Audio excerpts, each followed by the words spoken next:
নিজের জীবন সঙ্গীও ঠিক করে দেবে। কিছুদিন বাদে আমাদের ছেড়ে ওর নিজের ঘর তৈরির উদ্দেশ্যে রওনা। ভালোবাসে বা কি করতে চায়, মানে আমরা আবার ভুল খাচ্ছি না। তবে দেখো, মামনি যাকে খুশি ভালোবাসুক, যাকে খুশি বিয়ে করুক, ওকে আমরা এই বাড়ি ছেড়ে কোথাও যেতে দেবো না। পাগলের মতো কথা বলছো। ও বিয়ে করে এখানে থাকে, হ্যাঁ, আর ওর মানে শ্বশুর বাড়ির লোক আর হাজব্যান্ড এটা ভেঙে দেবে।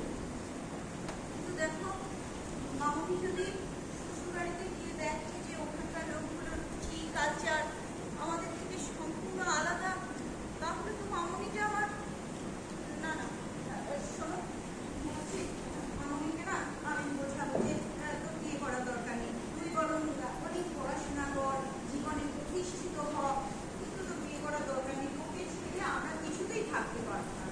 এইভাবে তুমি ওকে আটকে রাখবে?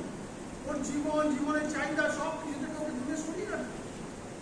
কি অদ্ভুত ধরনের কথা বলছে বলো তো? ওর বাস্তবটাকে মানতে শেখো রিয়া। বলছি কি যে আজকাল তো ওই পেপারে বিজ্ঞাপন দিয়ে এত কাপড় খোঁজা যায় যে ঘর জামাই থাকবে। যায় যায় যায়, কিন্তু ও যদি কাউকে মন দিয়ে বসে থাকে আর সে যদি ঘর জামাই থাকতে রাজি না হয়, বাবা ওর কথাবার্তা শুনে বুঝতে পারো না যে ওর সুজয়কে কতখানি ভালোবাসে? হ্যাঁ বুঝছি, কিন্তু জানো তো সুজয় কোথাকার ছেলে, ওর পরিবার কিরকম আমরা তো কিচ্ছু জানি না। না তো তুমি এখন একটুতেই এরকম টেস্ট হয়ে পড়ো কেন বলো তো?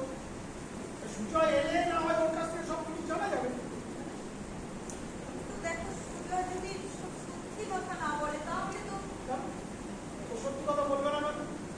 আর তাছাড়া সুজয় তো আর এখানে বিয়ের কথা বলার জন্য আসছে না, আমরা ওকে ডেকেছি তাই ও আসছে। আর ও এলে না হয় ওর মা বাবা, ওর পরিবার সম্বন্ধে সবকিছু আমরা জেনে নেব। আর মামুনি বিয়ে করতে চাইলে পরে কি আমরা ওদের বাড়ি না গিয়ে কিংবা ওদের সব দিক খতিয়ে না দেখে আমরা বিয়ে দিয়ে দেবো? দেখো, মামুনি আমাদের একটা মাত্র মেয়ে, আর মেয়ে বড় হলে তাকে ছাড়ার মতো ভাবতে হবে।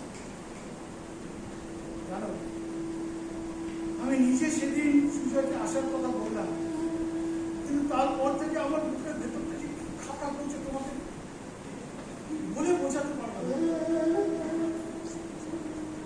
সেই জন্য আমি তোমাকে কেন তোমার চোখে জল, বসো বসো বসো, আমরা এমন করছি যেন কালই বাবুর শ্বশুর বাড়ি চলে যাবে।